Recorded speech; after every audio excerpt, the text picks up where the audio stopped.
Hello and a merry meet to you all, my angels in the room, my brothers and sisters, and welcome to another episode of Willow's Witchy Den.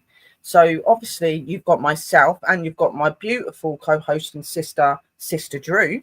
So on tonight's show, I am doing the legend of the Bell Witch haunting, which I thought would be a really good one to cover. There's always a lot of talk about the Bell Witch haunting It's an interesting and topic. about the witch itself and who it is, and it's one of the most haunted places in Tennessee in the USA, and Yeah. it's one of those places where a lot of people that are into the paranormal or do investigations really like to go to, because you've got the farm place where they lived, the Bell family lived, and you've also got the cave, which is meant to be a really haunted part of the tale of the haunting, and it is supposedly where the Bell Witch herself is supposed to reside as well. So, and there's a lot of spooky stuff that's said to happen. So, hello to everybody in the room. Hello, brother Scott. We've got Sister Drew. Sister Kim a little while ago as well. Hello to you. Please, could I ask everybody to please share out and let everybody know that we're on? Because I'm going to start off with doing the talk through the stuff that I've researched and I've found. So we've got some writing down stuff that I'm going to speak about.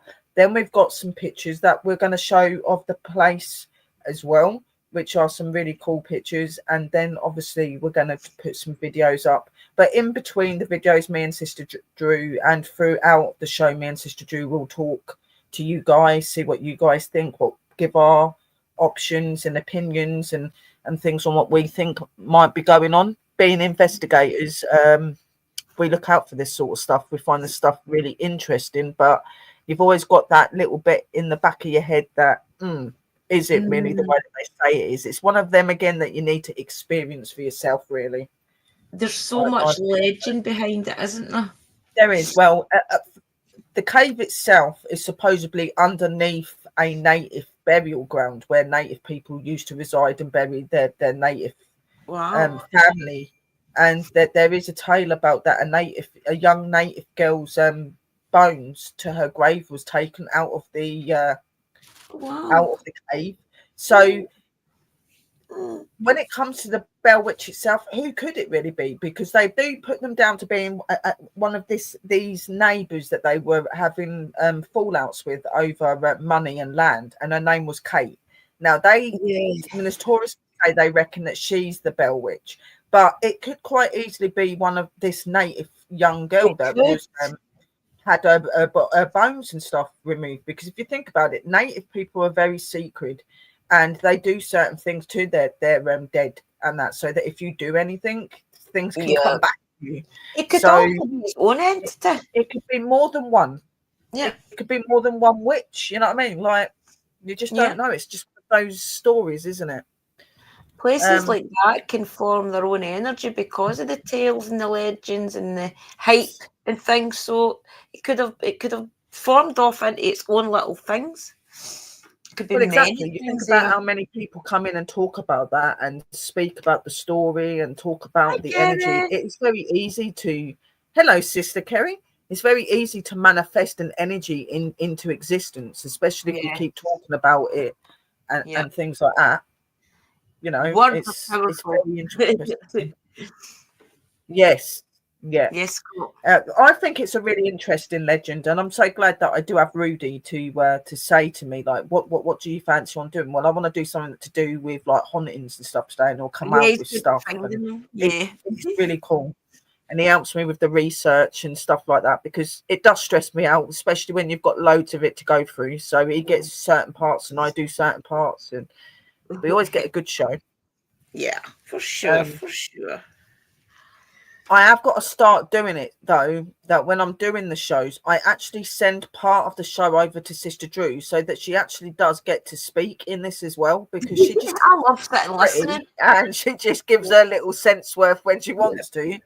And I feel awful because I think, I could send her a little bit over, but she seems to enjoy just sitting there watching the chat and just saying her little views and that.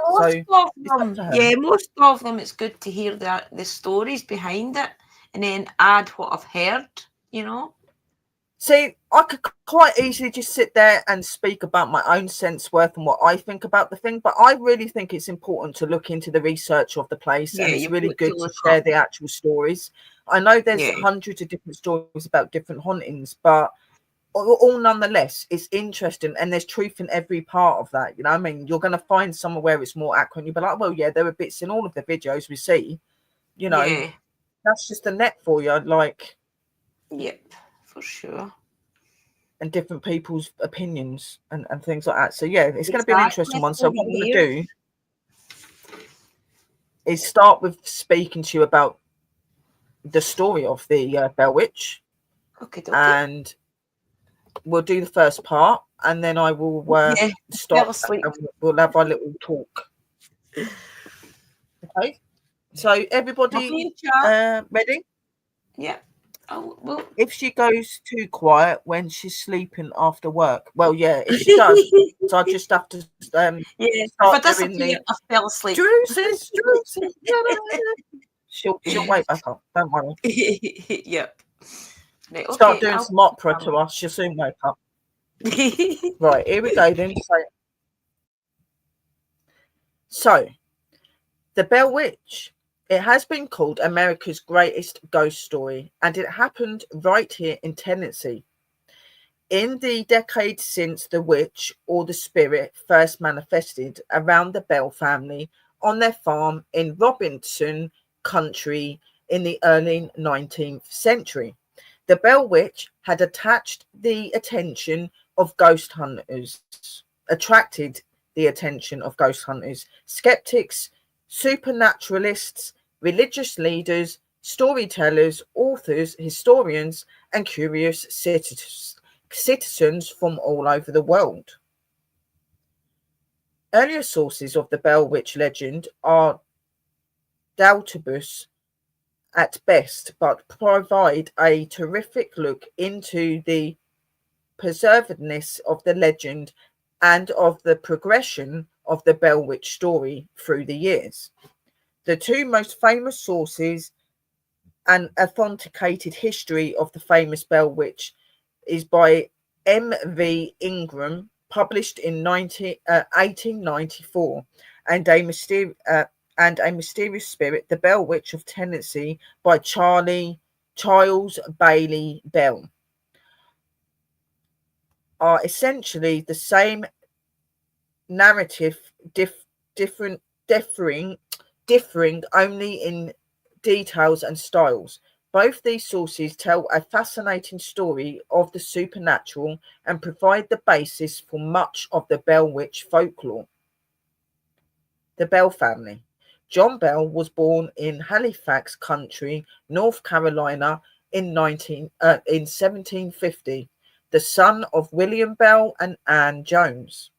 In 1782, John Bell married Lucy Williams, daughter of prominent farmer John Williams of Edgecombe Country, North Carolina. The Bells bought a farm in Edgecombe Country and began as amazing wealth and influences in the area. In 1804, the family, consisting of John and Lucy Bell and their children, Jess John Jr. and Drury Benjamin and Esther, Zodak Elizabeth Richards, and William and Joel Albert, built a house and started to farm on thousands of acres, located on the Red River in Robinson Country, Tennessee. Of their children, Benjamin died as a young child. Zadak became a prominent lawyer and moved to Mississippi, where he also died relatively young. Esther married Bennett Porter in 1817. Jess married Martha Gunn, daughter of Rev. Thomas Gunn, and later moved to Mississippi. John Bell Jr. married Elizabeth Gunn, also daughter of Rev. Thomas Gunn, and became a successful farmer in the Robinson Country. Drury never married and owned a farm on the north side of the Red River. Elizabeth, known as Betsy Bell, eventually married her former teacher, Richard Powell, and moved to Mississippi. Richard Williams Bell was married 3 times, to Sally Gunn, daughter of Rev. Thomas Gunn, Susan Gunn, and the daughter of Rev. James Gunn, and Elizabeth Alderoth. He lived out his life in Robinson Country.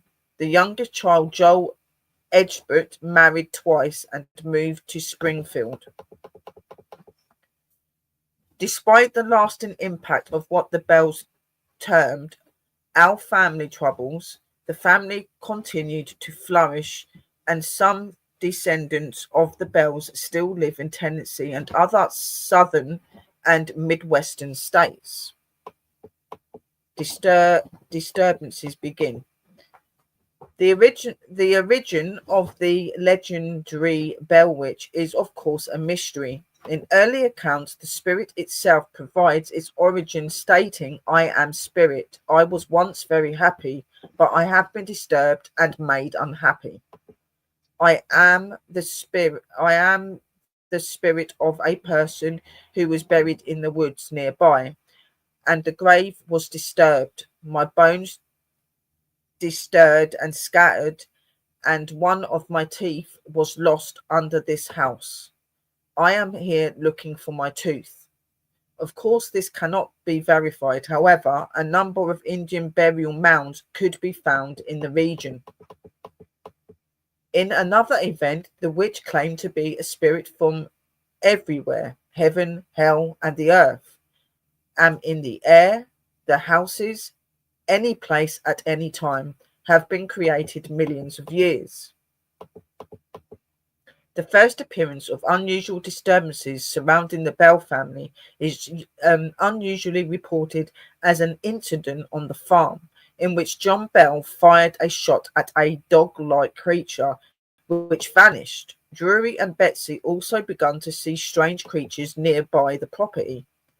The sights are accompanied by strange sounds around the house. Betsy, Drury, and John began to hear unaccounted forms of knocking on the door and windows, the sounds of wings flapping against the ceiling, and the sound of rats gnawing on bedposts. More disturbing, the sound of choking and strangling could be heard, along with chains dragging and heavy objects hitting the floor. Sounds and intimidating from the bedroom, as if imitating from the bedroom, as if beds were suddenly and roughly pulled apart, to which was added the sound of fighting dogs chained together, making the noise deafening. In all cases, the source of the noise was never found. No rats were found in the home, despite thoroughly searching, and no damage to the furniture was ever discovered. During these demonstrations, the family refused to speak of the events to their neighbours.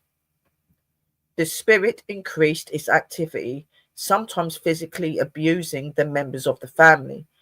Joel, Richard, William, and especially Betsy were subjects to being struck, pinched, and having their hair pulled relentlessly by the Bell Witch. Lucy Bell and John Jr. were left relatively unharmed by the witch.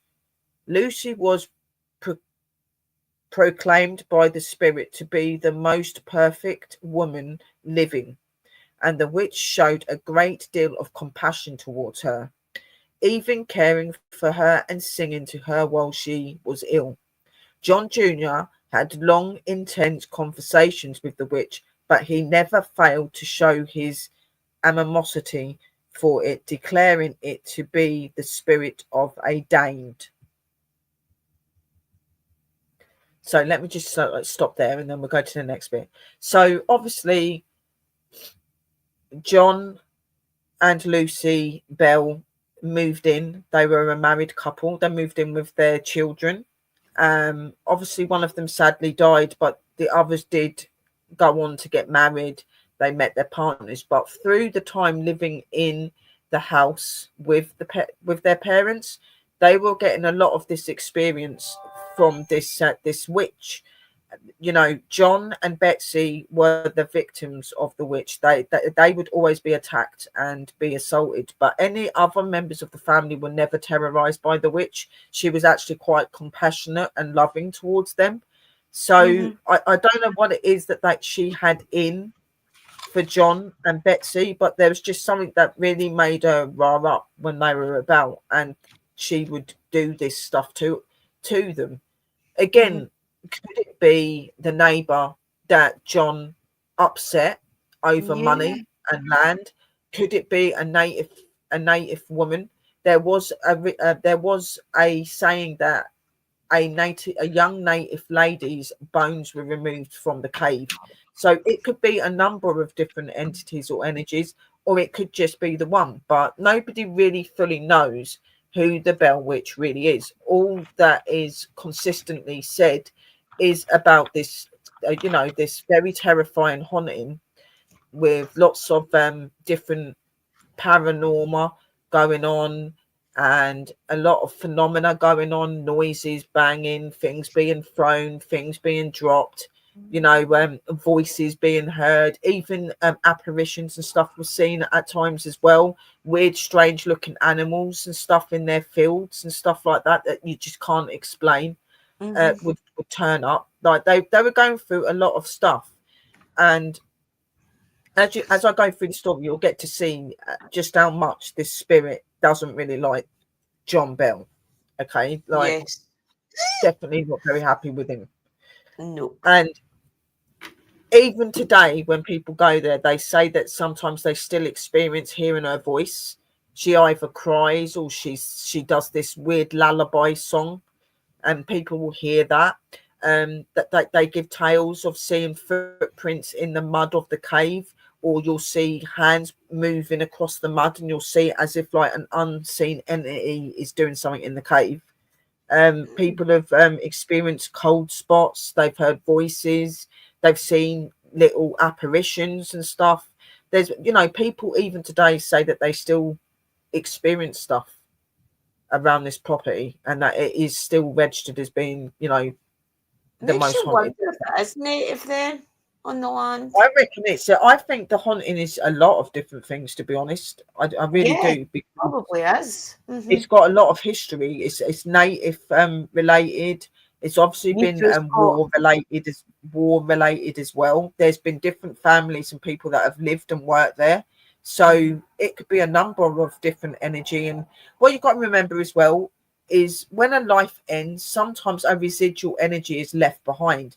It doesn't necessarily mean that the spirit itself is left behind, but the memory and the image of them living there, the time that their life come to an end, all of this is something they would replay over and over again.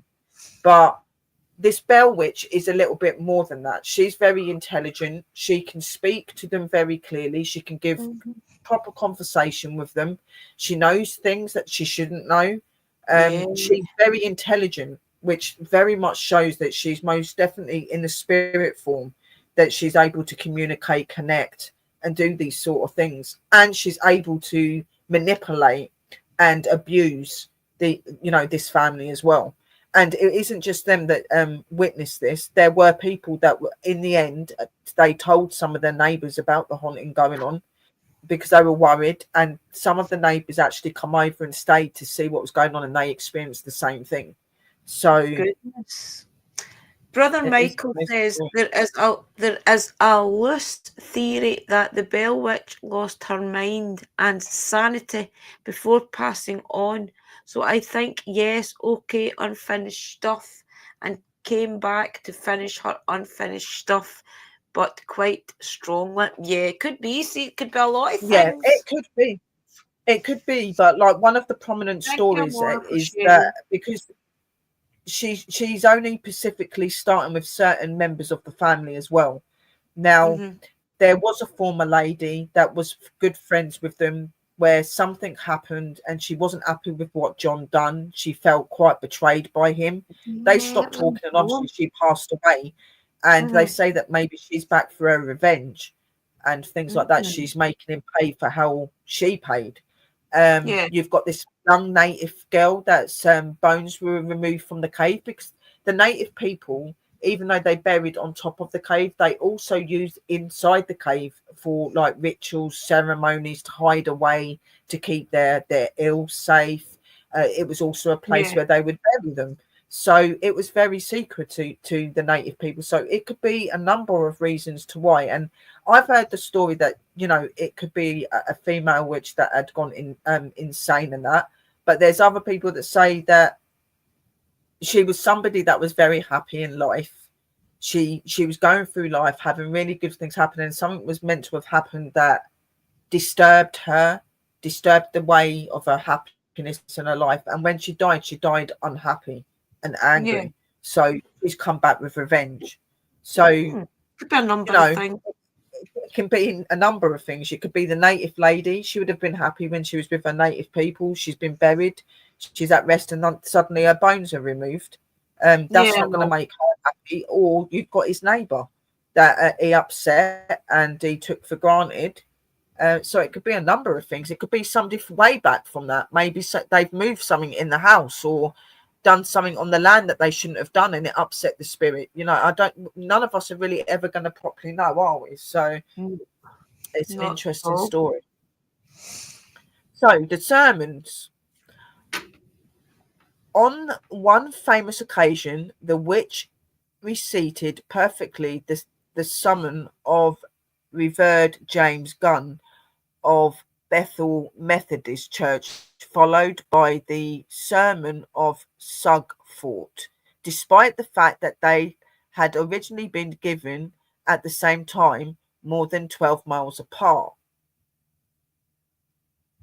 The Witch and William Porter.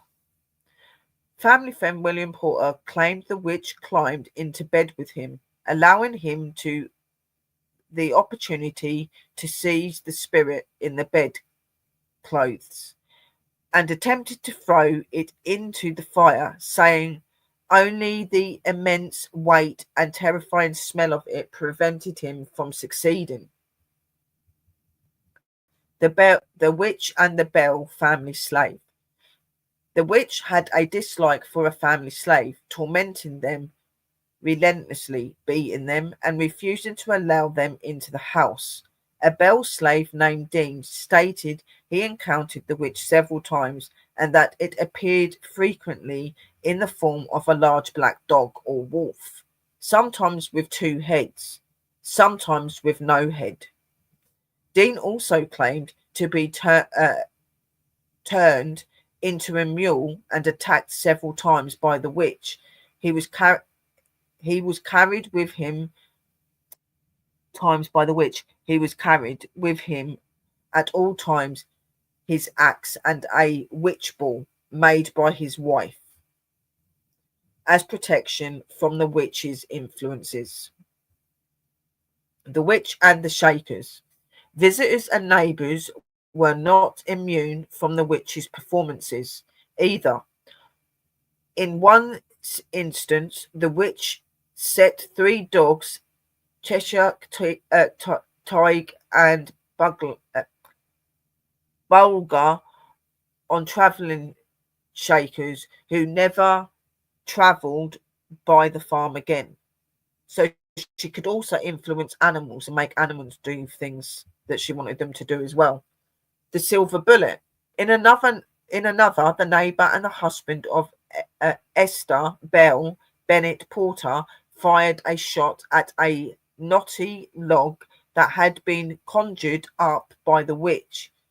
She struck the bark and cut into it, but the conjuration vanished.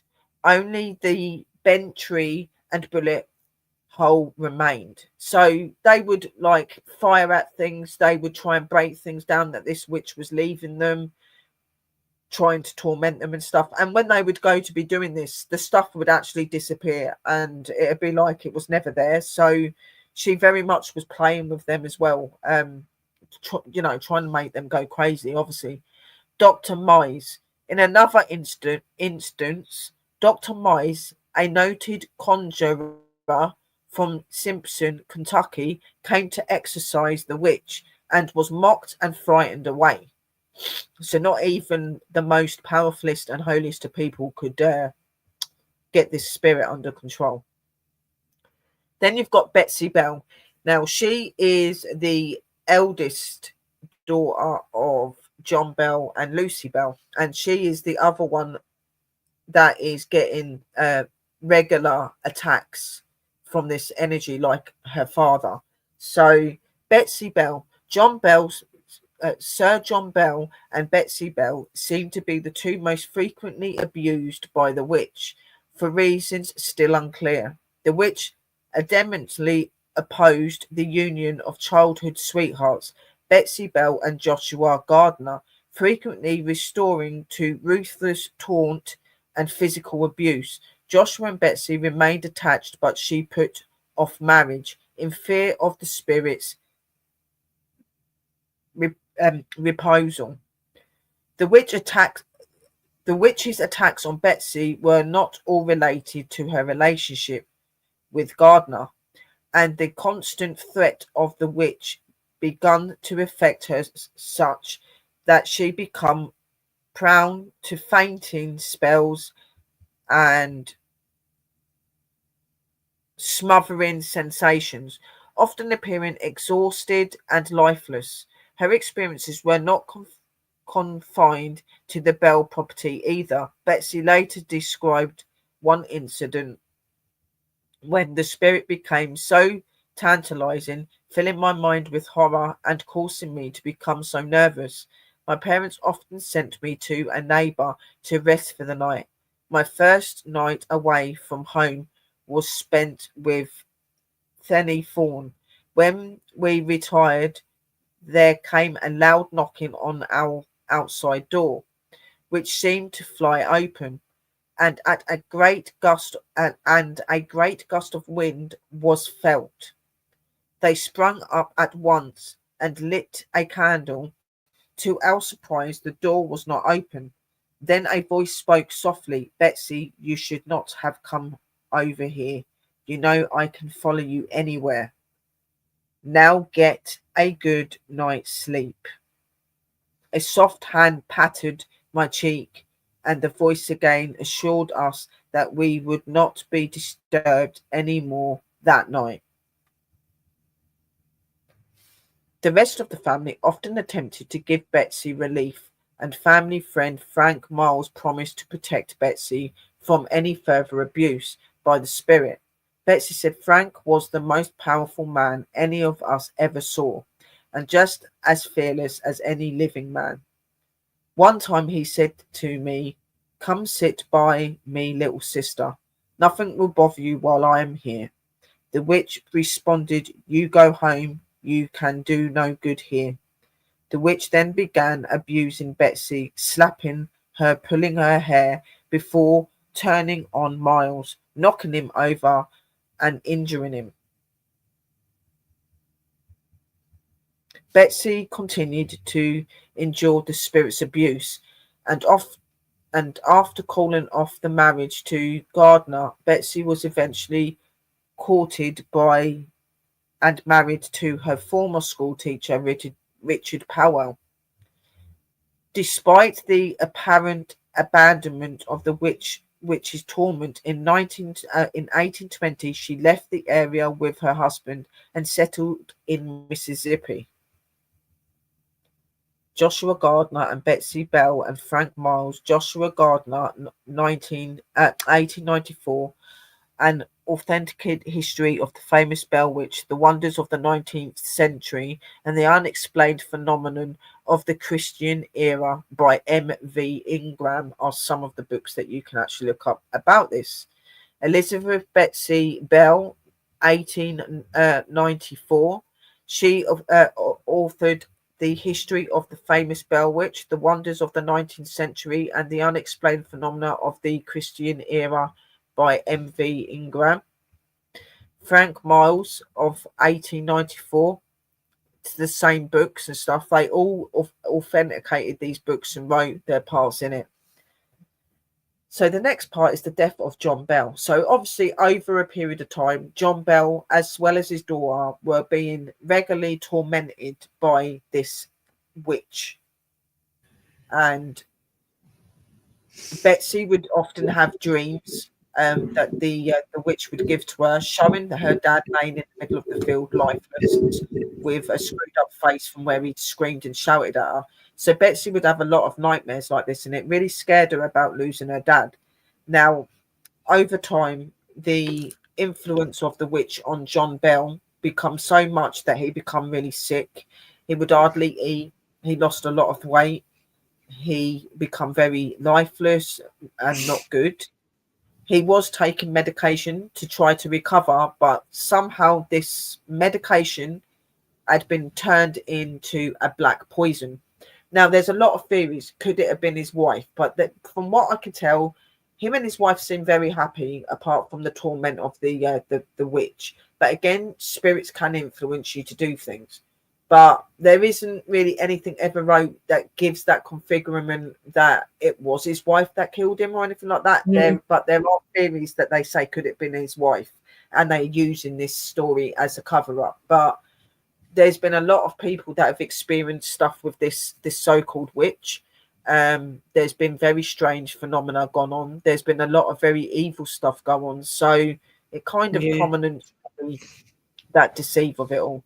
So over time, obviously, John's illness become very serious. On this last evening, he took medication, and it was this black poison liquid that he wasn't aware of, and this killed him. And this spirit had on a regular basis threatened him and told him that she was going to kill him, that he wasn't going to survive. And she was very happy at her triumph, believe me. Death of John Bell. One of the central goals of the Bell Witch seemed to be the death of Sir John Bell. Old Jack Bell, as the spirits called him, was blasted with curses, heinous threats, and serious physical torment. As the abuse continued to impact his physique, Bell took to his bed and was cared for by John Jr. On December the 19th, 1820, John Bell failed to leave his bed, and John Jr. went to the cupboard to retrieve the medicine for his care. Instead of the 3 medicine vials, he found only 1 vial. It was 1/3 full of a dark, smoky liquid of unknown origin. The voice of the witch gloated, "It's useless for you to try to relieve old Jack. I have got him this time. He will never get up from that bed again." She claimed of the vial that she gave old Jack a big dose of it last night while he was fast asleep, which fixed him. The contents of the vial were thrown into the fire and erupted into blue blazes. John Bell died December the 20th, 1820. The Bell Witch crashed the funeral, disputing the service and singing loudly and drinking songs. The death of John Bell grave.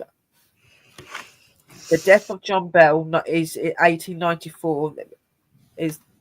So that is it's the same book that I was reading to you before. So you'll be able to see all of this detail in more detail in these books, guys. Andrew Jackson. The legend has it that the Bell Witch even had an encounter with them. Future President Andrew Jackson owned property on the Red River and desired to visit the Bell farm after hearing the stories. One of his wagons became stuck by an unseen force and could not be moved. Despite whipping the horses, examining the wheels, and having it pushed by the men in his party, he exclaimed by the eternal boys, "This is the witch." To which the witch replied, "All right, General, let the wagon move on. I will see you again tonight." The wagon started off its own accord, and they continued on their journey. The evening at camp, a self-proclaimed witch lawyer or witch hunter said he had a silver bullet and regaladed that the men with tales of haunting witches. Jackson whispered to the colleague, "I'll bet this fellow is an arrant coward. By the ethnos, I do wish the thing would come. I want to see him run." After which silence followed. Suddenly there was the sound of light footsteps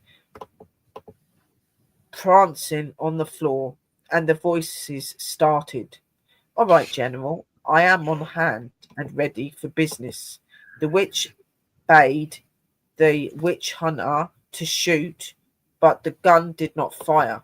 The hunter was struck by an unseen force, claimed to feel the pain of being struck by needles, explained that he had been grabbed by the nose and fled from the tent.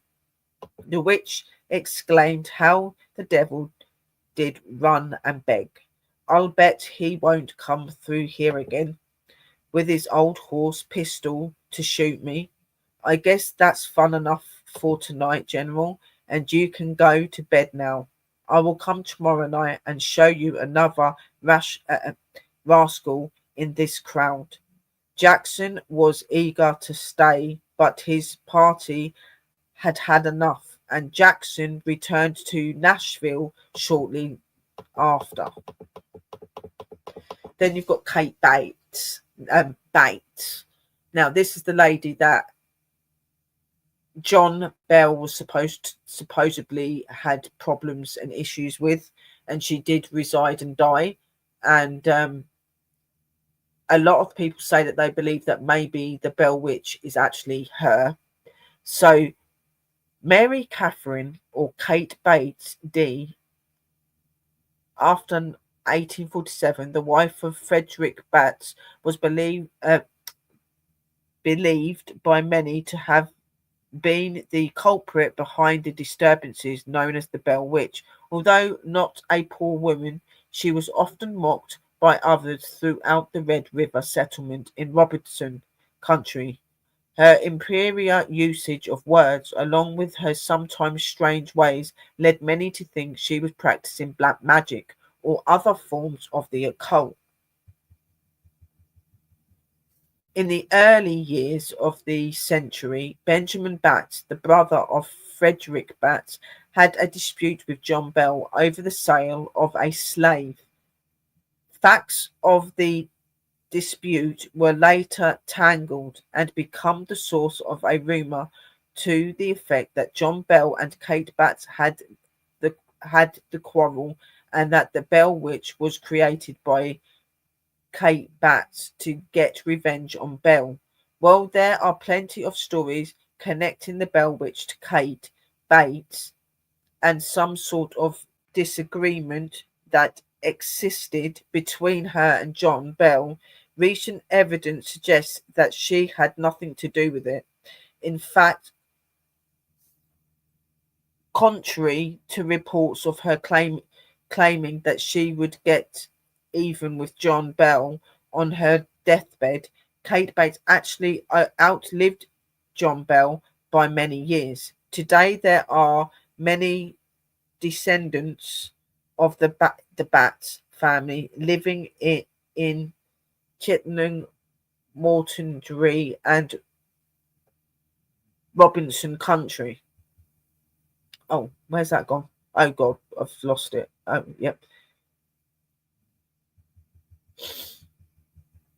So yeah, that's what I'm saying. There's a lot of stories, because there's some stories that say that she had passed away and she took the revenge. There is other stories that she conjured up this dark witch energy, being a witch herself, and brought this energy to get her revenge. And in this, it says that she actually outlived John Bell. So if that was the case, then the spirit would have stopped at that time that John died. But this spirit continued to torment, continued to do things even after the death of John. It continued to go after other people as well. So no, unless she just hated people in general. Maybe, what it's explained to me, she was quite a happy person. She was quite wealthy, but she did have a lot of people that used to take the mick out of her and not be very nice about her. So it could very well be, you know what I mean, that she got a revenge on all of them. Unless she just didn't like the Bell family. I remember watching the movie of it, and it was quite intense. Some of the things that she used to do in the house, to scare them. Yeah, no, it was a really, really mad haunting. Definitely. There's everyone else. Well, see, Michael, it could be there that you picked up something dark, that you cleanse yourself, brother. Do you know what? Whenever I do these sort of like shows and stuff, my nose starts to become really blocked. The Bell Witch Cave, though it's played a relatively minor role in the original Bell Witch legend of the early 19th century, the cave on John Bell's property has since become a focal point for visitors hoping to experience a bit of the haunting themselves. Added to the National Historical Registry in 2008, the cave is the only original feature from the legend that can still be seen today, largely unchanged from the way the Bell family would have seen it in 1817. So it's still very much the same way. Through numerous eerie events have been reported by visitors to the cave, including the renowned difficulty in taking photographs around the site in the pre-digital age. Nothing on the scale of the original haunting centered around the Bell House, long since torn down, has been reported since the early 1800s. Modern myths and persists. Following the death of John Bell, the witch actively dropped off sharply.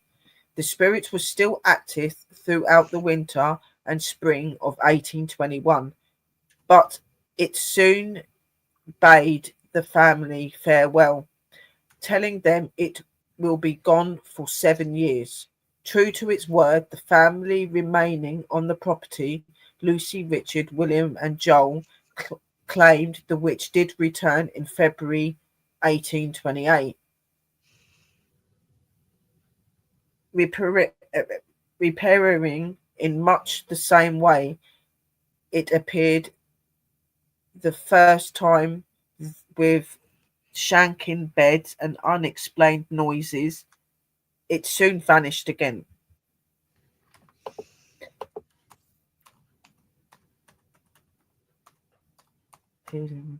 Time shaking the beds and unexplained noises. It soon vanished again.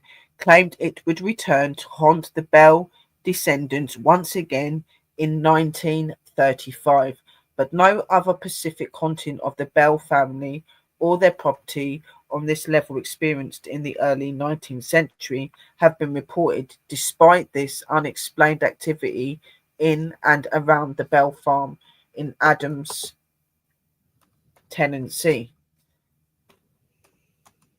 Continues. Various encounters near the property along the old Nashville or Clarksville Road and in the famous Bell Witch Cave still draws tourists and ghost hunters to Adams.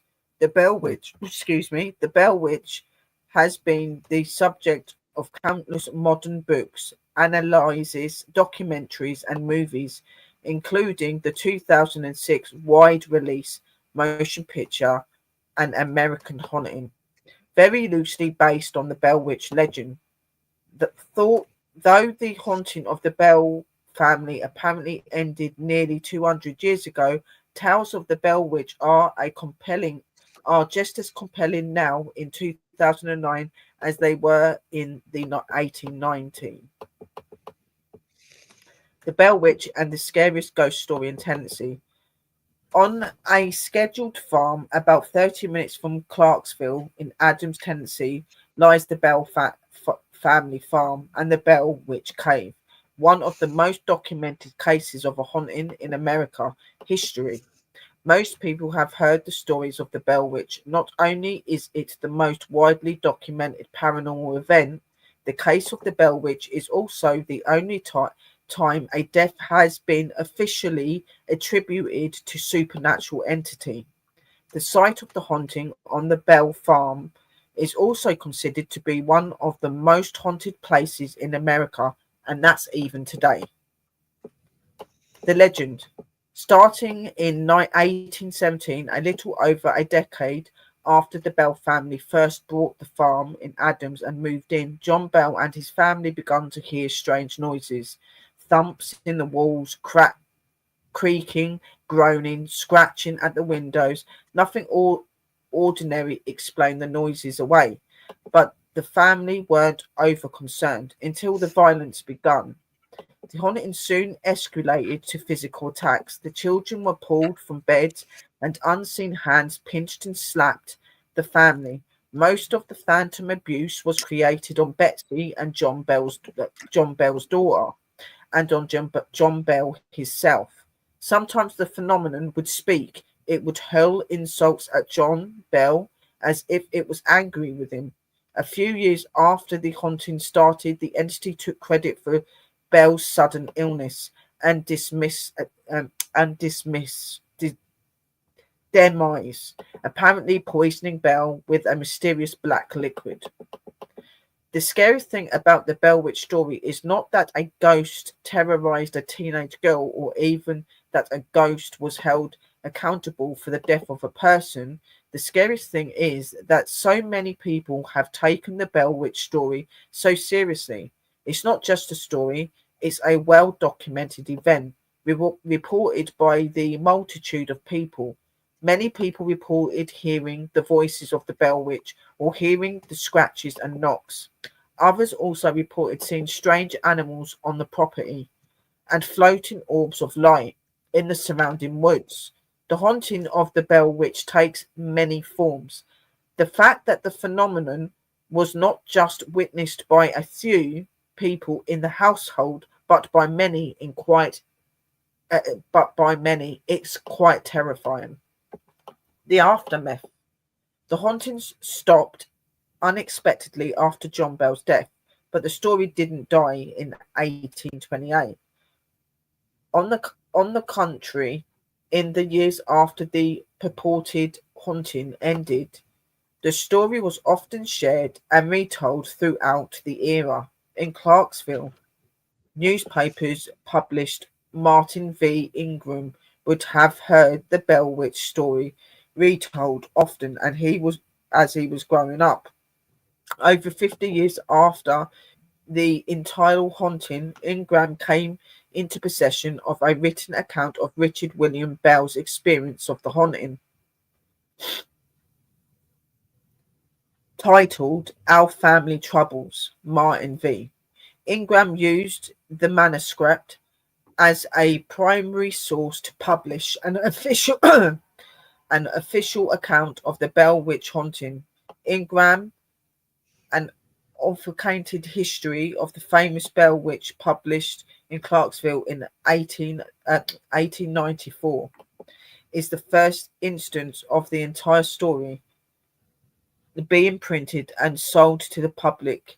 Ingram is buried in Greenwood Cemetery. So on the historic Greenwood Cemetery walking tour, you can hear a little bit about some of the spooky troubles Ingram claimed to have experienced while writing the book. And at present day, today anyone can be the family that currently owned the site of the original Bell family farm offers tours of the property, while they share the stories associated with the Bell Witch for about $20. You can tour a replica of the Bell house, complete with a few artifacts from the original house. Included is also a tour inside a cave on the property. The Bellwitch Cave is creepy on its own, but when you know its reputation for its own strange activity, it's even more unnerving. Strange photos and unexplained phenomena are just the tip of the iceberg when you venture into the Bellwitch Cave. October is the best time to go for the ultimate experience. This time of year, all of Adam is primed to celebrate Bellwitch season. A music and a production of a play about the Bellwitch can all be enjoyed in Adam's tenancy every year. So they do celebrate this legend. They honour the lives that were lost, obviously John Bell's life, and they honour the family for all the torment and all of the things that went through. They also use that time to obviously honour any spirit and energy that is on that property as well, because there is a lot of energy that is buried around that. And I think they just find it very important to show respect, which is rightfully so.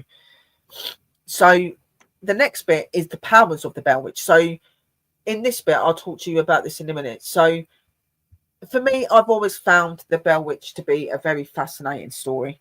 It is one of the most documented cases where it can actually be officially said that somebody died at the hands of a spirit, an entity that is unseen. So that in its own self is spooky. You know what I mean? Let alone then turning up at this replica house, because obviously the original house was destroyed, and a replica of that house was rebuilt and made so it was more safer and people could visit, and they've just put artifacts and stuff in there. But you can also visit the cave itself as well. You will see part of the cave in one of the videos I've got today as well, so that should be quite interesting. So you'll see how tight it is and everything. So yeah, proper creepy. But let me just get on with this little bit, because I ain't got that much left. Okay. Thank God, because my voice is starting to hurt again. The powers of the Bellwitch. Here's a more detailed look at the powers and attributes to the Bellwitch. Physical manipulation. The entity was said to be able to move objects, knock on doors, and even cause physical harm, like scratching, slapping, and pulling hair. Communication. The Bellwitch was known to speak, engage in conversation, and even answer questions. Shape-shifting. Some accounts suggest that the entity could transform into various animal forms.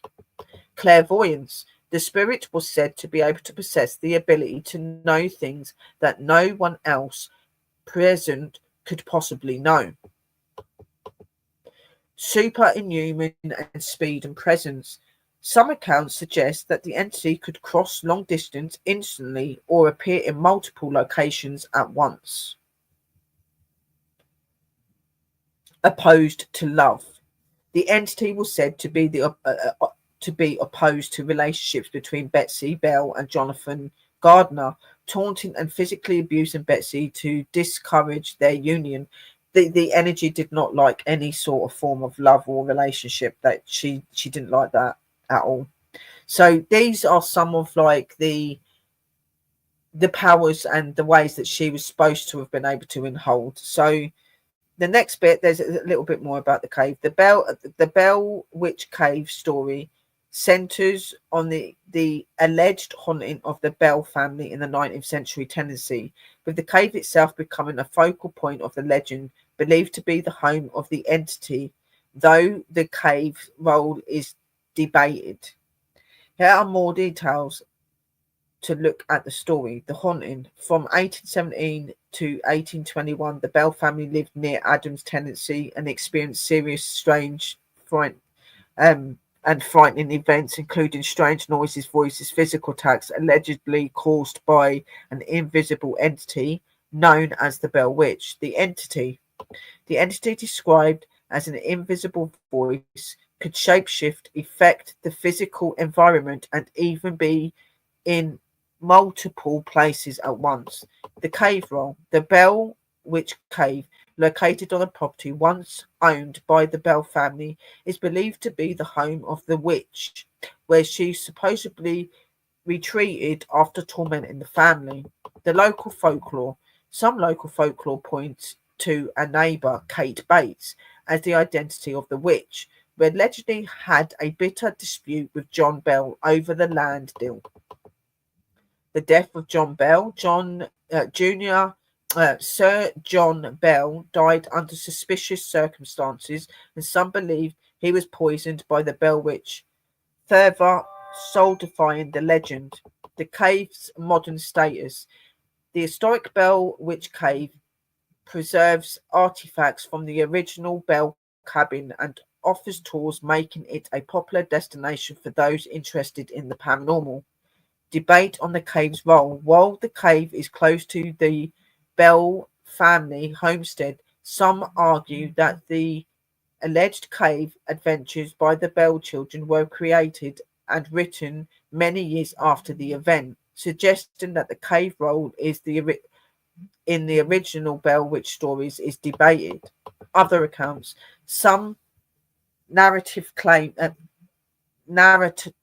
the ghost was a male slave who Bell had killed in the past, while others say it was someone he had cheated in North Carolina who had come back from beyond the grave for revenge. When asked what is probably the most haunted location in Tennessee, most people will answer without hesitation the Bell Witch Cave. Possibly the most terrifying legend to ever sweep the small town of Adams, the Bell Witch was a murderous, vile, and evil entity. After tormenting the Bell family for years and causing irreparable damage, she retreated to a nearby cave that will give you the darkest nightmares and a run will give your darkest nightmares a run for their money. Did you know former US President Andrew Jackson attempted to investigate the Bell Witch case? Allegedly, out of the few nights he had planned on staying, he lasted only one. He supposedly fled, saying, "I vow I would rather fight the entire British army single-handed than face the witch again." The dark spirit that came to be known as the Bell Witch is said to have tormented the Bell family from 1817 to 1821.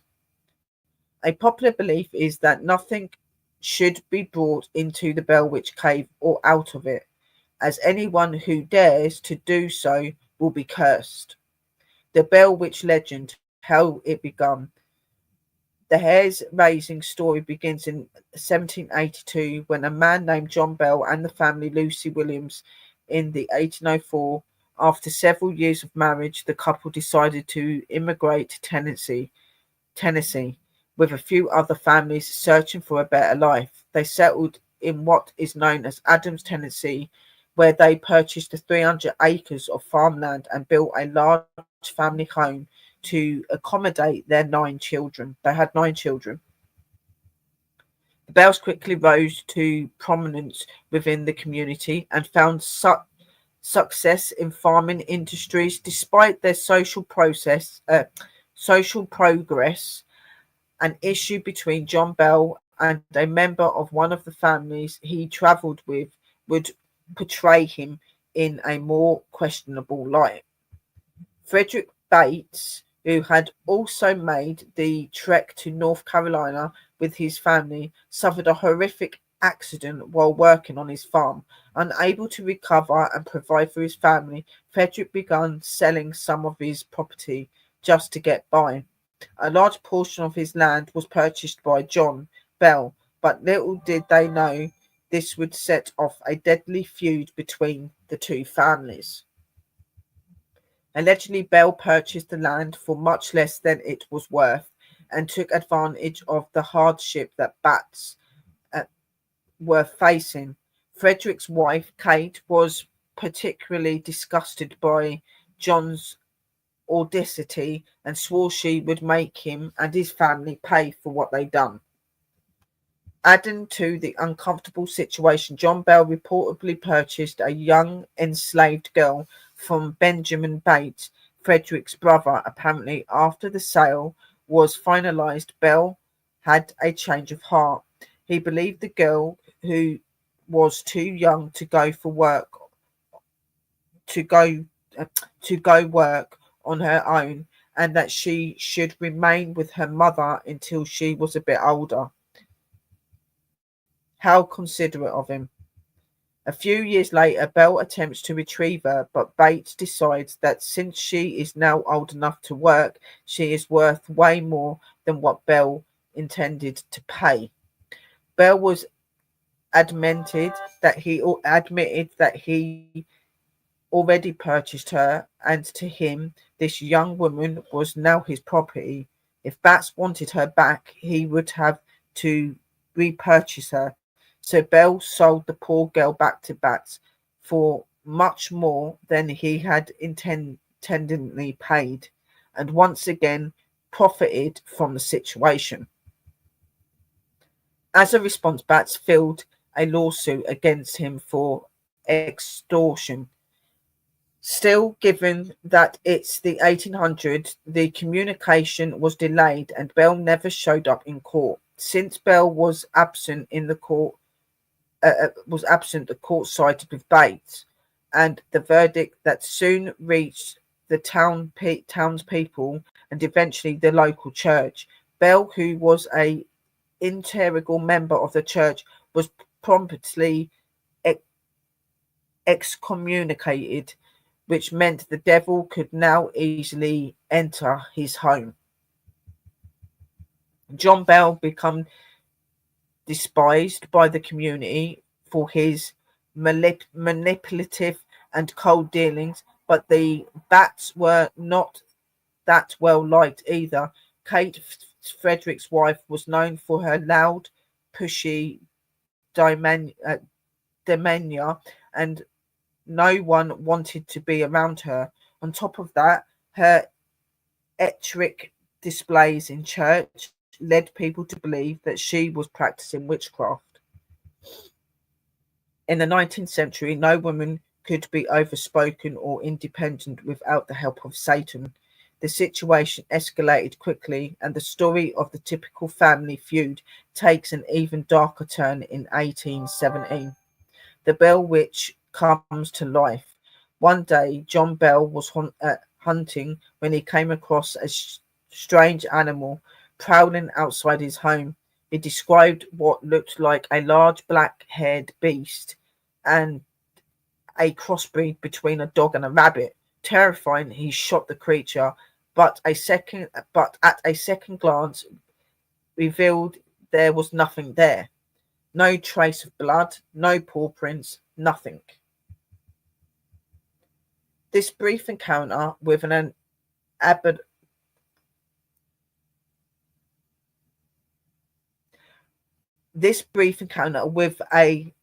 abomination was only the beginning of what was to come. The Bell family members begun with obviously hearing what they thought were like stones being thrown at the house, knockings on the roof, inside the walls, faint knocking. Eventually it did turn into loud bangs, things being dropped, rattling chains, doors opening and being moved. They witnessed scratches all over the walls that would sound like rats chewing on their wooden bed posts and stuff like this. They were hearing a lot of stuff. The children were actually really tormented while they tried to sleep and stuff. And Betsy got the worst of it, as you know. One night, John and Lucy were awoken to the daughter of Betsy screaming. They rushed into her room to find that her hair had been tied to the bedpost, and she had a red slap mark on her face. Her younger brother was also targeted. That the children also experienced blankets and stuff being ripped off of them at night. They could see lights in the surrounding fields that weren't even there. They also would they were repeatedly beaten by the invisible forces, obviously, and they would get welts and bruises that would show up on their bodies. Betsy would always see this spirit as a young girl in a green dress, swinging from a tree branch by a hand, and then just disappearing into thin air. So this is how Betsy would see the spirit at first. Whoever and whatever this dark entity was, it became more powerful and more violent by the day. But the family remained quiet about what was happening, and turned to prayer to vanish the evil that had seemingly put down roots in their home. It wasn't long before the Bells began to hear entities speak, and it started with faint whispers and stuff, and then it turned into full-blown voices, conversation, answering questions. It would like be intelligent. Curiously, the voice didn't just spew threats and profanities, it also cracked jokes and tried to partake in regular conversation. After several attempts to extract information from the spirit, she revealed her name was Kate. So this spirit did turn around and say that her name was Kate. What does the Bell Witch want? The Bell Witch also revealed she was after one thing, and one thing only, and that was to kill John Bell. Out of all of the Bell family members, John had it the worst. Kate refused to leave him alone, and it was believed that she began poisoning him a little by little until he finally died. At his funeral, Kate made sure to let everyone know she was responsible for his death. Laughing and singing her way through the ceremony, everyone was convinced that the Bell Witch had killed him. For the first time in the US history, a death was blamed on a supernatural entity and classified as such. John Bell is dead. After John was taken care of, the activity in the home ceased, leading the Bells to believe that Kate was gone for good. In 1821, however, after Betsy got engaged to a younger man named Joshua Gardner, the girl swinging from the tree appeared again. Only this time the girl warned Betsy not to marry Joshua and to return the ring. She was so shaken by this that she broke off the engagement to Gardner and moved away. So yeah, this energy had a big influence on Betsy and had a really big influence on John. Obviously, John is out the picture and dead now. The haunting at the Bell Witch household become so popular that even General Andrew Jackson decided to pay the visit, which we've heard the story of. While making quirked at the thought, while many quirk at the thought of entering the Bell Witch, others such as Andrew Jackson were curious. He relied a few of his men and rode into the town to investigate. Apparently, as the group reached the property line, their coach come to a stop, which we've said to you about this bit, and the spirit in the end did let them go through, and she said that she would see them again. And obviously she'd done a couple of things when he told her to show herself. According to Jackson, a voice behind the trees called out and said, "All right, General, let the wagon go. Move on. I will see you again tonight."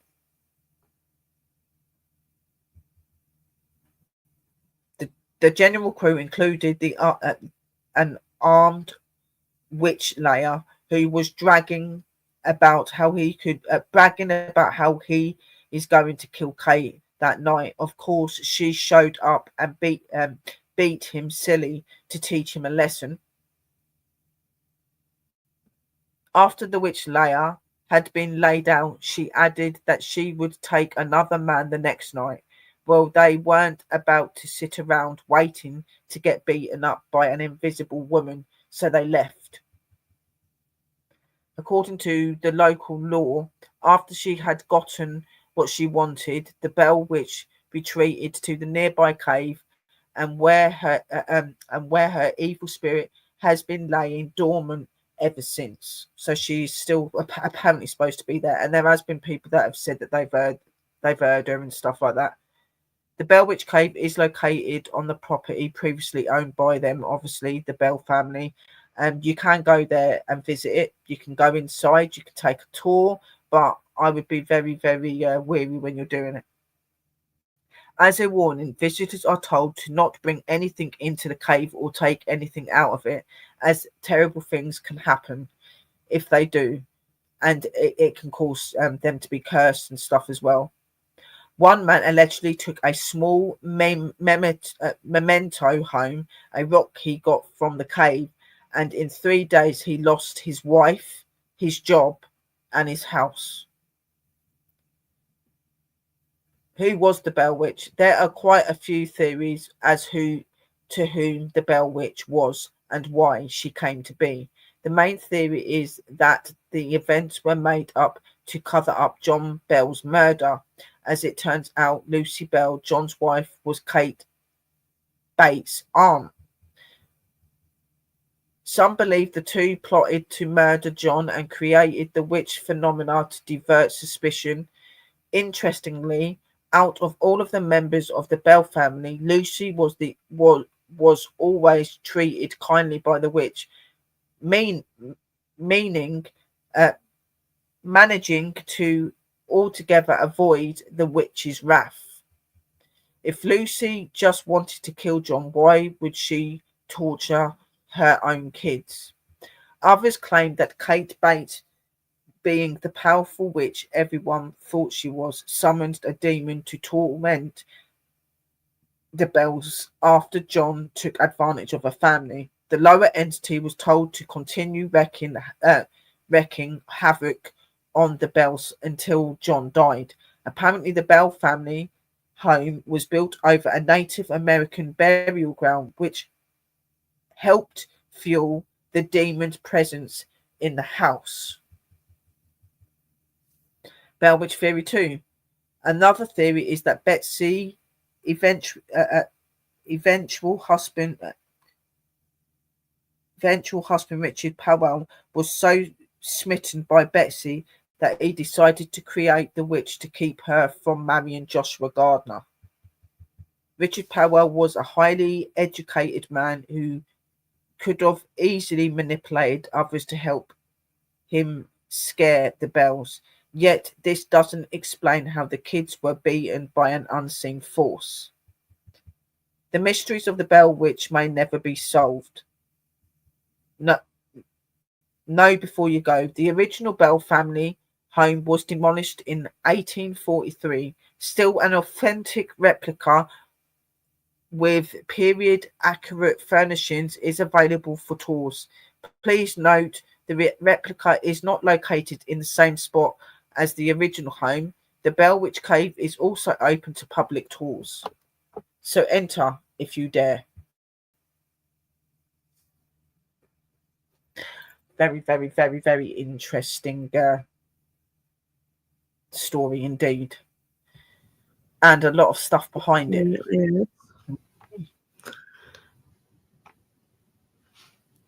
I actually really like doing that one. I don't think we've ever spoke about the Bell Witch before. I'm sure we haven't. I don't know if we've done it once. It was like, I can't remember. Yeah, I don't think we've ever spoke about the Bell Witch. I can't remember ever speaking about it with you. No, I don't. When he said it, I said, it's very interesting. It's very. So it's a very interesting story. Yeah. There's some pictures of the place, like some old pictures, and then the newer ones. All right. Okay. So this is what the house looked like back in the day when the Betsy family, the Bell family were once allocated. It's really weird because when you actually look in that picture. You can see in the windows, it looks like there's people standing in it. Yeah. Really weird. Looks as if there's 2 people in the doorway as well. Yeah, I can see it as well, yeah. Where the photograph is. Might just be the I mean, it's a big house for its day as well. And that's it in another sort of... Even in itself, it looks really spooky. It looks very witchy. Yeah. It looks very, like, torn away. And yeah. This is supposedly one of the creatures that John Bell was meant to have seen. Yeah, the black dog with the 2 heads. The 2-headed dog. There was another one that I've seen that looked like it was a horse with a rabbit head. There was quite a few weird animals that they see. Another account of how it looked. See, there's so many people have said that they've seen a black dog with 2 heads. That is one of the things. The house, and the lady on the other side is his youngest daughter, Betsy. This was the one that was being attacked. Makes you wonder why Betsy got so much of the brunt of it. Because I think she was very close to her dad, and she was like very innocent, and I think that the spirit didn't like seeing the innocence in her. So again, you've got the house there, you've got her standing there, and the other picture that's here is actually John Bell on his deathbed just before the witch killed him. Yeah, I remember that for the film more up to that's him. It more up to so you can see it. Yeah, but yeah, yeah. It was murdered, definitely. Then when you come to the Bell's Witch place, you will come to 3C and 38 Bell Witch. And, this is the sign that you will see, which will indicate to you that you are getting near to the location. And I'm sure you'll start feeling really weird vibes if you're anything like me. Then this is the property more up to date. It obviously rebuilt, a new property was built. The old one was taken down. But this is what it looks like restored. They got it as accurate as they could to the original, but obviously it's more up to date wood and stuff, so it looks more fresher. But yeah, it looks really scary at night. I would have to. I don't know if I could stay there. I wouldn't stay myself, but I would love to go just to experience it. I would like to go to the experience. I definitely wouldn't sleep there either, but it looks so spooky at night as well. You can tell the energy there. And then we've got just 3 pictures of the cave. So this is the entrance to the cave. Me too, Scott. Makes me want to visit. It's called the Gwalgi in Wales, the black dog. All right. Yeah. The cave. Yeah. Wow. And that's the entrance to come in. So obviously that's the pictures. So now what I'm going to do, so that I can give myself a voice and sister can sit here and enjoy it, I'm just going to put this video that I've done now. It's 3 different videos, but it's all done in one video because I just didn't see the point of trying to stop and starting it. But yeah, I've done it into little clips.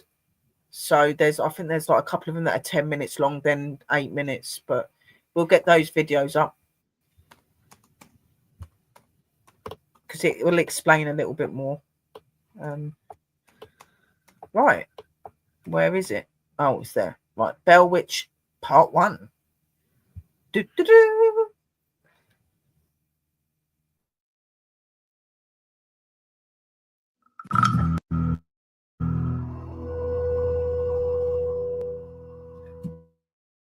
And I do apologise about the glitching in the video. It cannot be helped. It's StreamYard's for you. The Bell Witch Cave is shrouded in an oppressive silence that seems to stretch back through time. Its sinister reputation has earned it the title of one of the most haunted places in America. But this isn't just a tale of urban legend. It's rooted in history, in tragedy, and in unspeakable horror. The story begins in the early 1800s, when John Bell, a farmer, moved his family to Adams in search of a peaceful life. The Bell family's farm seemed like paradise at first, sprawling fields, rich soil, and a tranquil atmosphere. But paradise quickly turned to purgatory.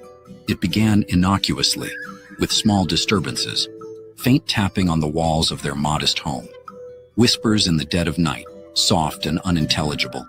Objects would go missing, only to reappear in impossible locations. These strange happenings grew in intensity. The children were woken by the feeling of invisible hands tugging at their blankets. The family dog barked furiously at empty corners of the room. One night, John Bell awoke to a sound so eerie, it seemed to stop his heart. The faint sound of a woman sobbing outside his bedroom window. Lantern in hand, he ventured outside, but no one was there. Just the cold wind and the dark expanse of his farmland. The sobbing, however, followed him back inside, as though the very walls of the house had begun to cry. The disturbances were relentless. The Bell children were subjected to the most terrifying encounters. One of the daughters, Betsy, was said to be covered in fresh welt bruises, as though she'd been beaten. At times, her hair would be violently pulled back by an unseen force. The witch's laughter would echo through the home, cold and merciless. The entity finally revealed itself, not as a ghost, but as something far darker. It identified itself as Kate, claiming to be the spirit of a neighbor who had cursed the Bell family over a land dispute. The locals began to call it the Bell Witch, and its reputation spread like wildfire. This was no ordinary haunting. The Bell Witch was intelligent and malevolent. It taunted John Bell incessantly, calling him by name and mocking his every move. She would appear to him in fleeting shadows and whispers, growing louder and more hostile each day. John's health began to deteriorate. He suffered mysterious ailments, searing headaches, unexplainable paralysis, and an overwhelming sense of doom. The witch did not limit her wrath to the Bells. Many townspeople came to investigate the strange occurrences, only to experience the unthinkable. A blacksmith claimed he heard a voice calling his name as he approached the Bell farm, only to feel an icy hand grip his shoulder. A particularly chilling event involved a group of men who came to debunk the legend. As they gathered in the Bell family's parlor, the temperature plummeted. Candles flickered, then extinguished. In the pitch darkness, a deep howl echoed through the room. The men fled, leaving behind their belongings in sheer terror. As the years passed, the Bell Witch grew bolder. She began appearing in dreams, warning the family of death and destruction. One dream left Betsy trembling for weeks. A vision of her father lying lifeless in the fields, his mouth twisted in a silent scream. In 1820, the witch's prophecy came true. John Bell fell gravely ill, his body wasting away as though the life was being drained from him. On December 20th, he passed away under mysterious vial of black liquid. The witch's voice rang out in triumph, declaring, "I gave him that potion. I told you he would not escape me." The family buried John Bell, hoping that's the entity. But the witch vanished. After John's death, the Bell family began itself, seemed cursed. Crops withered without explanation. Livestock refused to go near the old farmhouse. The cave, nestled deep in the woods, became the epicenter of the witch's activity. Over the decades, countless stories emerged of strange occurrences in the cave. Visitors reported hearing the faint sound of a woman singing a lullaby deep within the stone walls. Some claimed to see handprints etched. Others described an overwhelming feeling of dread, as though something malevolent was watching their every move. One of the most infamous tales involves a young couple who ventured into the cave in the 1940s. They brought with them a Bible, convinced that its presence would protect them. As they read aloud from the book, the cave grew unnaturally cold. The man's voice faltered as he heard his name being whispered from the darkness. Against the cave wall. They fled, but neither spoke of what they saw ever again. In modern times, the Bell Witch Cave has become a destination the book was ripped from his hand. For thrill seekers and paranormal investigators. But it remains a place of fear and mystery. Electronic and faith within its depths, shallow or foolish enough to enter, the warnings are clear. Respect the cave. Leave offerings, and never, ever speak ill of the Bell Witch. Many who fail to heed these phenomena following them home. Objects moving on, and vivid the witch herself. It is a living, breathing entity of fear. Whether you believe in ghosts or not, one fact remains. Those who encounter the Bell Witch rarely leave unscathed.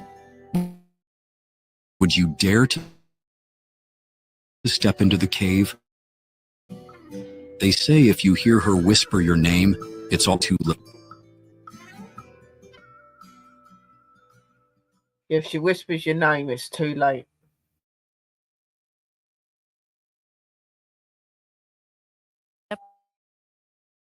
Into the spine-tingling world of the Bell Witch Cave, a place shrouded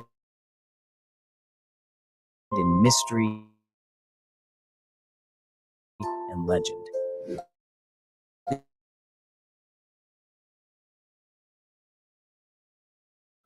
It said the cave was a refuge and meeting place for the elusive spirit of Kate Batts, who supposedly tormented the Bell family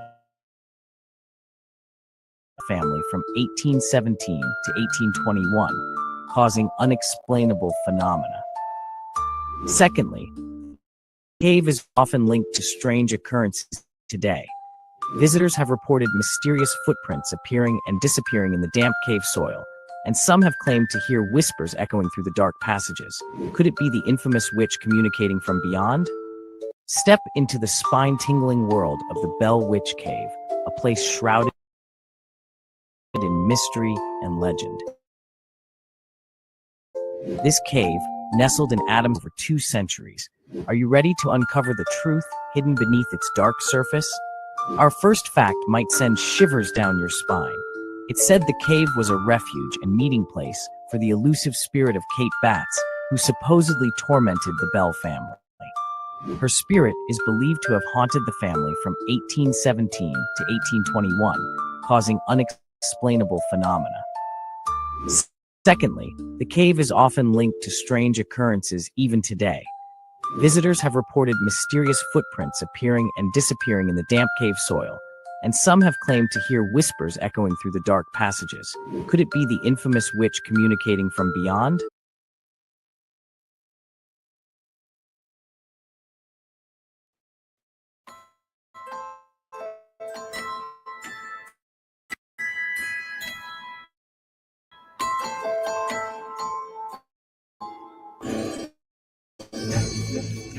Good afternoon, ladies and gentlemen. I have a treat today with my wife, Trey, and his wife, Julie. And we're at the Bell Witch Cave, historic Bell Witch Cave. And we're about to go inside this thing. And a lot of Native American history here on this cave. There's actually a Native American burial site on top of the cave with bodies still in it. A lot of Native American history here on this cave. There's actually a Native American burial site on top of the cave with bodies still in it. And it's supposedly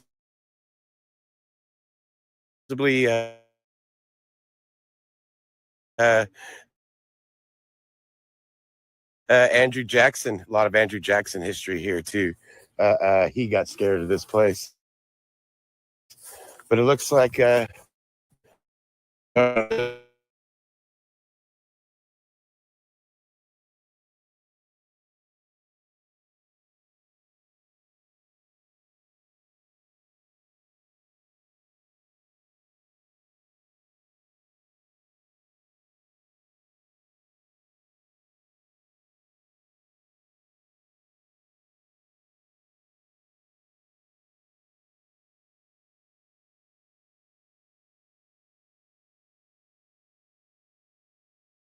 Sorry, guys, there's a glitch on this bit. I'll be back with you in a minute.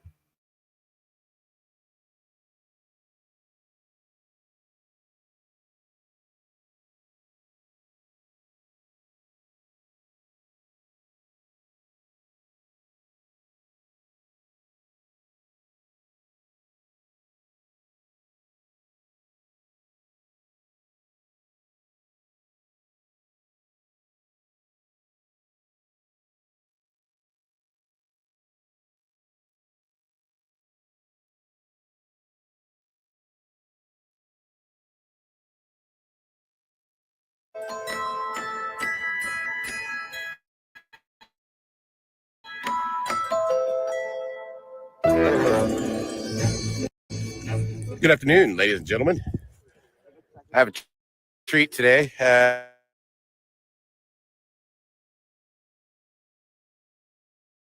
With my wife. And we're which day? There's no way we're about to go. Andrew Jackson, a lot of Andrew Jackson history here too.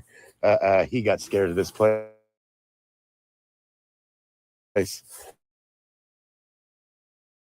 But it looks like they're starting to head out on the tour. Meet up with Eddie. So, are you the person that lives here? Well, my mom lives here. Your mom lives here. Oh, so this You is your missed family. part of this one, guys, but it's where they're talking to this is the daughter of the people that look after the place now.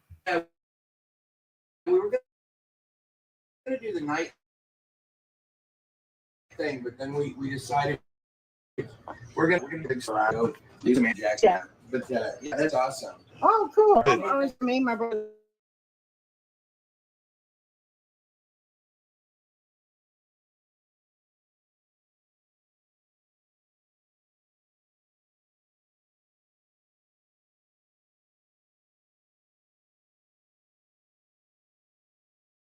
In this part, she was talking about the that you can go canoeing and kayaking, and there's this barrel tub thing that you can do as well.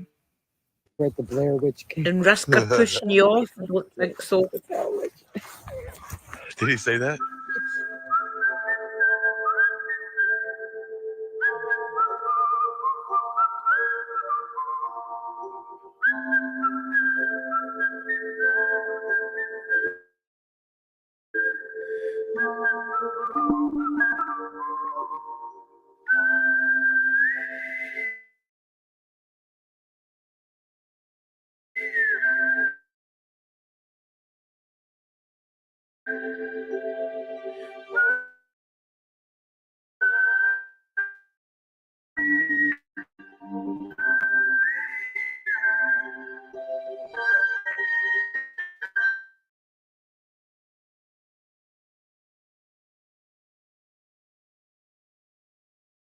Now we're finally going down to the cave, and as you can see here, the cave entrance.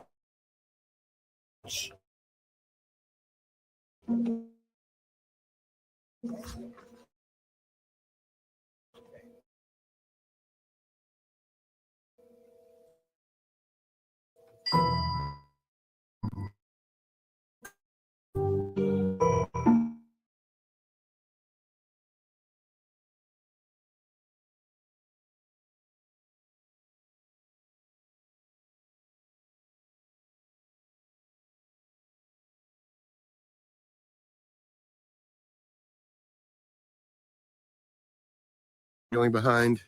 As I was saying, guys, there's a lot if you were kayaking, you could come right up to the cave, and that's what I was originally going to do, and I probably still will end up doing that at some point. That I will hike onto this cave.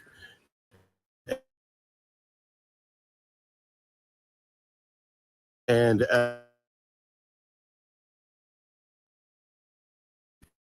it's the most fun places in America. There's all kinds of. The lady that owns the place.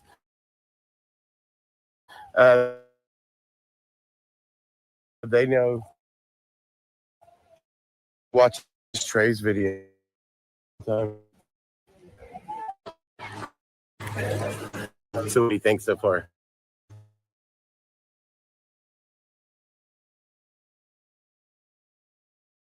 Yeah, I would definitely love to do the kayaking tour because you can see there's people kayaking down there right now. Man, I wish that was me.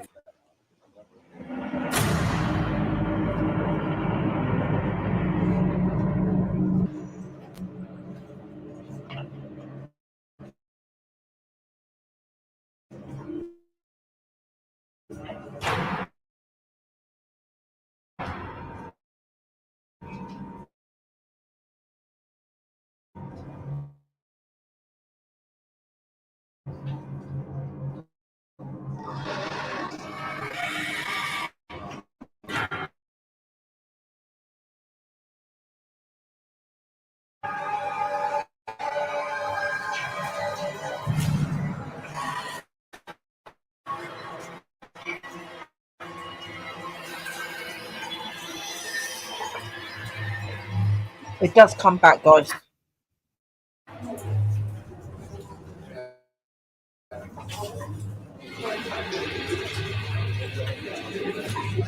Wow.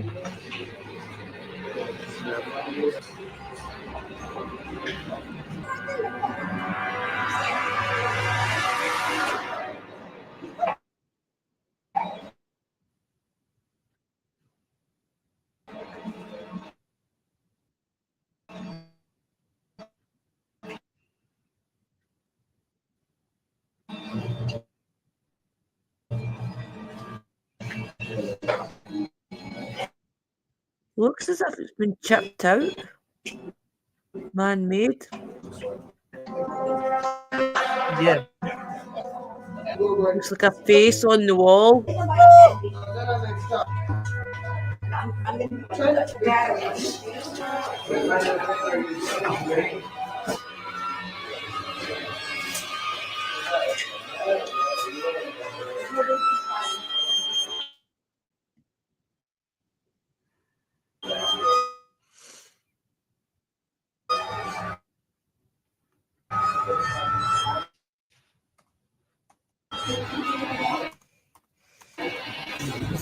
It's a very creepy looking place.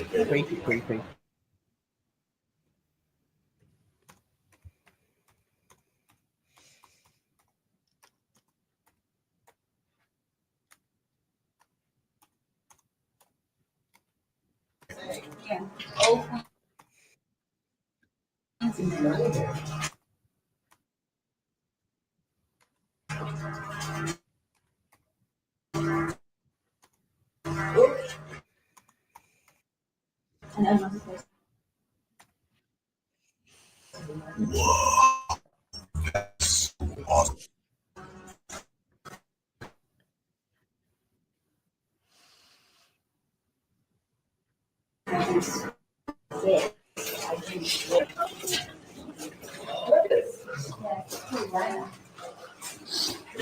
Don't touch.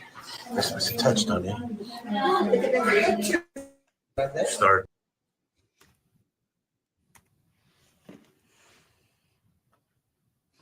It's definitely bigger than I thought. Oh yeah. Start, David. Again.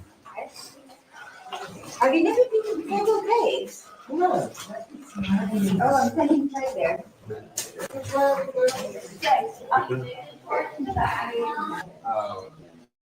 We got to go under that. You want to go first? Yeah, keep moving. Here we go. All right. No, we don't got it No, there. go ahead, Sean. Follow it. Just don't go down now. Keep going towards the wall. Where? And it goes all up the levels as well. It goes right up. I just gave.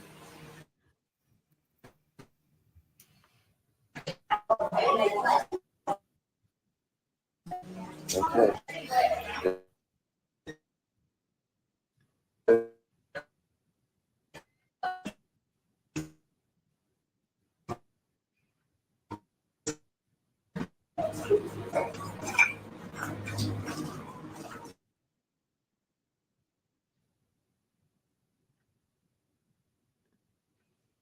StreamYard really needs to sort itself out when you're recording. Yeah. I've give up trying to share my screen. Which is more awesome to me. But the Native Americans are buried on top of all this. They use this for a really long time. You see why? They're saying that just this was actually done pre-recorded. It wasn't also even live or anything. It was pre-recording that. It's still done that. It's bad. Use this cave. Yeah. Too many people on the platform.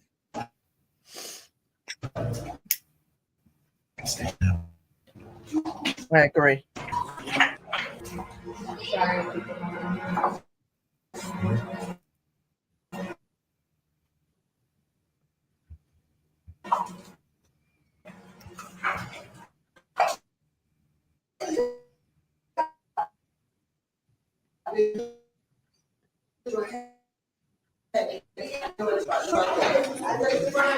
There's the Native.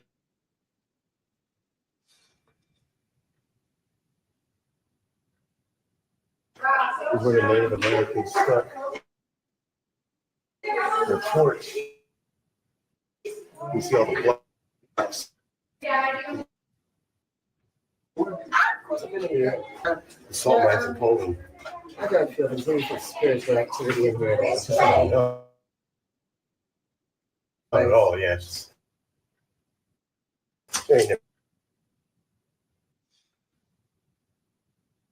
American history here. Levels of it. If you could climb up through there, it's pretty awesome.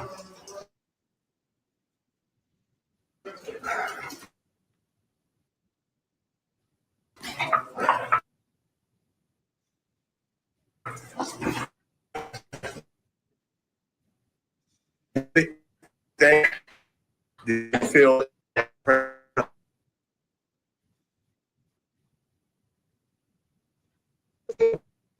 at that. Sam Petra and the WICH cave. They just conquered that.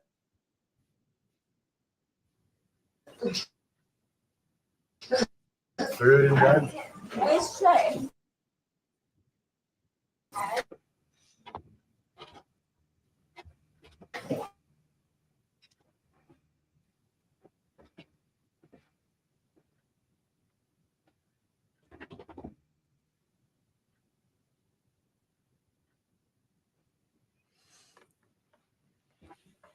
I think that was all of it. Yeah. It's an interesting story. Start David in here.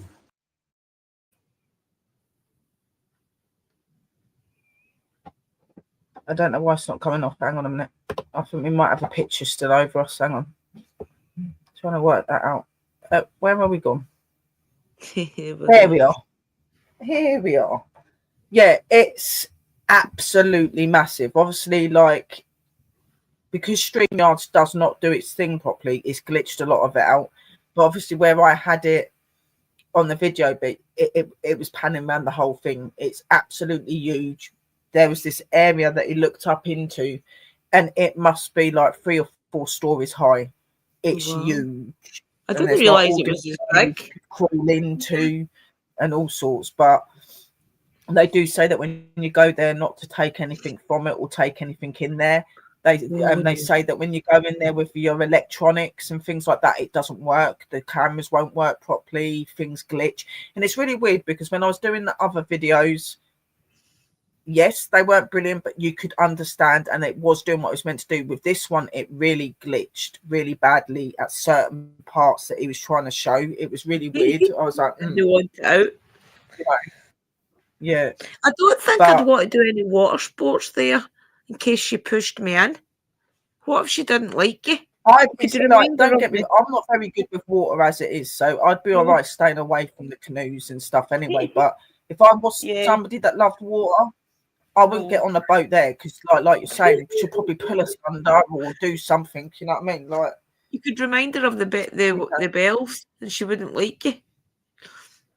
Yeah, no, that's what you mean. Because she's either going to take to you or she's not. I think maybe with us she might be all right though, because we're witches, so she'd probably like that. Yeah, she'd probably find that quite good. But plus, you know, it does make me wonder, like, when normal people go there, like, what are you thinking? Especially if it's an area where it is on a burial ground and they all just want peace and quiet, and now they've got water sports and things all there, so she might be not like that.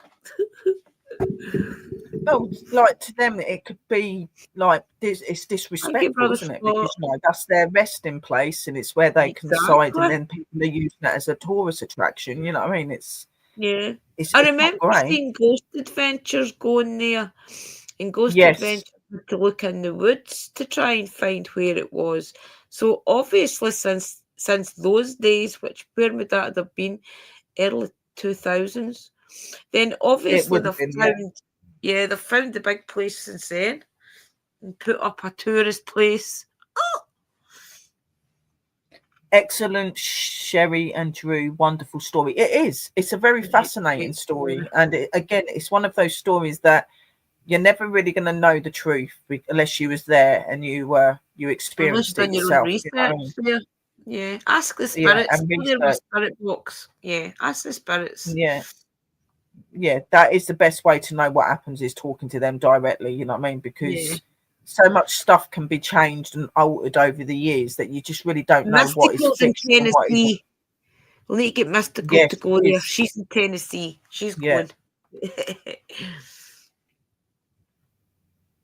Yeah, exactly. Maybe she didn't. No, probably not. No, probably not. Like, the video itself, when he was recording it, was absolutely fine. It didn't glitch or anything. But when I was trying to watch it and stuff like that, it was really, really odd. Hello, Phoenix, sis. Hello, Phoenix. We're just going off. How are you, my darling?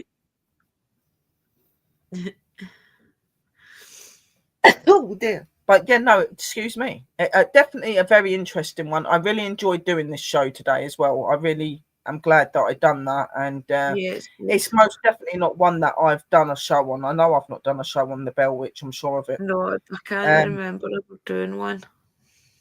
Hello, Christina, sis. Yeah, no, like, really, really good story. Really, I'm really, again, I do apologise about the videos. That can't be helped. That ain't my fault. That is just StreamYard itself. I gave it a go. I managed to get it. At least you can see part of it. Next week we can find some more. Brother Scott, I think it was saying about all the... Was it Brother Scott or was it Michael? Was saying about the black dogs. We could do some folklore on the black dogs next week, because there's loads of folklore on them. I could do the Scottish version. Yeah, no, that would be good. Like, we could do that one. Obviously, I've got to get this lady up to do this interview as well. Oh, yeah, that's right. We've got an interview next week. We could do the ones on the black dog, but then I've got another topic that I'm going to be doing that is really, really good. And I actually watched some documentary stuff on it with Rudy the other day, and I was going to touch on the black triangle. You've got the Bermuda Triangle, but there is a black triangle that's in another part of the world that supposedly things happen and people go missing and weird things go on. So I thought that that's going to be in a couple of weeks as well. So do some research on that. Oh, there's loads of stuff. Like, that's going to be a big show. Yeah, definitely. It'll be good. Definitely the black dog one. There is a lot of different black dogs known in legends all over the world. So that'd be a really interesting one to cover as well. Because that's interesting that they've seen the one with the two heads, because there's a lot of that. Yeah. With the two heads. So it makes you wonder if he was seeing something from the other side. Oh, yeah, no, I mean, definitely was. There was definitely something coming from the other side to be doing like that. And them sort of animals, when you see them types of animals, they are normally to something demonic or malevolent. You know what I mean? Normally them dogs are connected to something like that. Yeah, they're usually some sort of guardian. You're all coming in really, really late, guys. We're about to finish in a minute. I think they were all there, but that's them all just commenting, because they had commented at the beginning. So they must have been enjoying. Well, I hope you enjoyed it, my angels. Yeah, they were all there. Yes, I do a lot of work into this, guys. We don't just sit here and stuff. Like, it takes me days to go through stuff and put it all out onto bits so I can read it. Yeah, And put yeah, it together. Rudy's good. Thank you. I hope you're as well. You're good as well, Sister Christina. You know, in the background somewhere. Like, yep, you know, this show's for all sorts of things. It's for the paranormal. It's about hauntings. It's for interviews. It's for witchy talk and magic. Like, there's just I'm covering a lot of things because I just think it makes it more interesting. Yeah, and we are connected to both sides. You know what I mean? So, and we know you guys like it. Yeah. But we've not had many interviews. So if there is anybody that's in the paranormal, spiritual, don't matter what path you go on, if there's anyone that wants to come up and talk about spirituality, talk about their paths, things like that, just have a general witchy talk with us or spiritual talk with us, just like message under the videos, guys, and let us know, and we can get your names down and sort you a date and a time. Get you up for this a show chit is chat. as much for interviews and everybody else known as to what we're doing as education. You know, we do like our little chit chats and people come and joining us. It's good to get the information out there about all these things, but it's also good Black to talk Triangle, to people. yes, put it on the watch list. The Yeah, Black Triangle is definitely Triangle. something that I'm doing. I'm definitely doing that one. I watched a couple of documentaries on it, and it's really, really cool. Yeah, I'll need to have a look about that. I've not looked at that Black Triangle. Thank you, Christina. I'm really glad you liked the story. It can take me 6 hours to just make a 3-minute TikTok. Yeah, more a CapCut's amazing, isn't it? It does, and that's what I'm saying. Like, there was a lot of glitch in it, and I managed to take a lot of it out, but I couldn't get every part of the glitch in because it was like throughout it all. It and might it would have ruined straighten what I was itself showing. up on the rerun. Sometimes it does Yeah, that. hopefully. It'll sort itself out. Hopefully, I'm telling you. I heard you telling the story, Sherry. It was fabulous. I enjoyed it. Yeah, no, I'm really glad that you enjoyed it. 10 people in the room. Thank you, everybody, for watching and for supporting. And there's going to be a lot more shows like this. Might have to get you to give me some ideas as well, sister. Like things we can talk about. Hey guys, great subject. I grew up near the site of the Bell Witch legend. That's absolutely amazing, William. Maybe you could come up one day and maybe tell us a little bit about it if you're actually from that area. That'd be really cool. I bet there was a lot of rumours as kids to stay out those woods. Oh, yeah. Do not go into those woods. Well, you'll agree with us then. Around that area where there's now a tourist spot, would you go in the water? I wouldn't go in the water in case you ducked me under on my canoe. I do put a lot of time and effort into it. I'm not one of these people that just gives you a half-hearted story. If you're going to need, if I'm going to tell you about something, I'm going to make sure I get as much information as I can. That's just how it should be. So I'm glad that you enjoy that. It's good to hear the different aspects of it because not two articles are ever the same. No. And that's what I like to show, like different theories, because you just never know what's really going on, you know. We'll definitely find some good, interesting stories. I'll find some as well and read them out. We'll find different ones. Yeah. Yeah. But what I'm going to do, guys, is it is coming to the hour again. So we're nearly at 2 hours.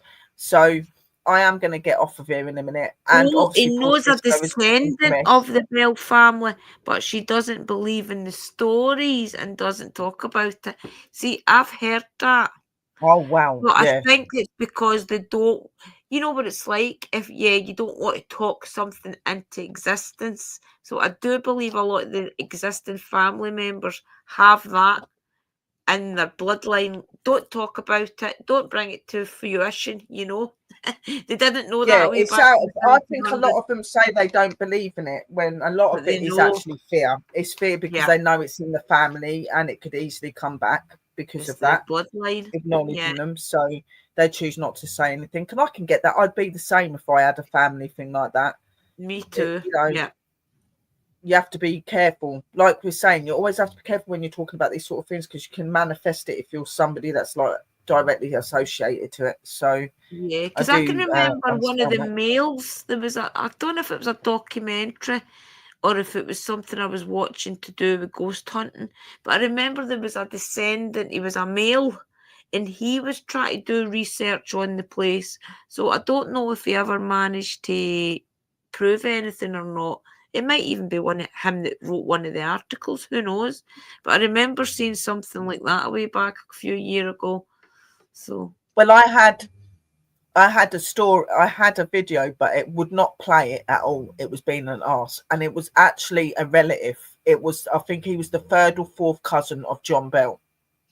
Wow, see, it could be him. And he knew a lot of stuff, and it was a really interesting video, but for some reason it would not play at all. It was playing okay on the thing, but StreamYard was not having it.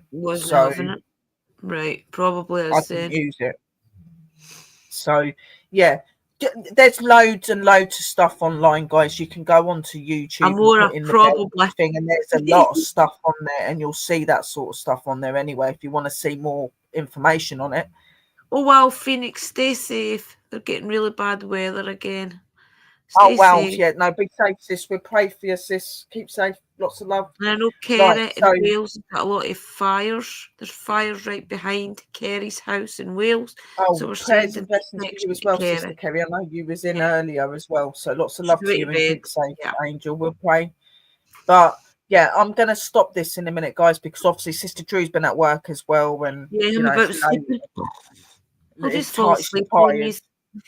My makeup's everywhere. When do you guys go live? Right, I'm on a Monday at 11 p.m. Then Sister Drew's normally on a Tuesday at 11 p.m.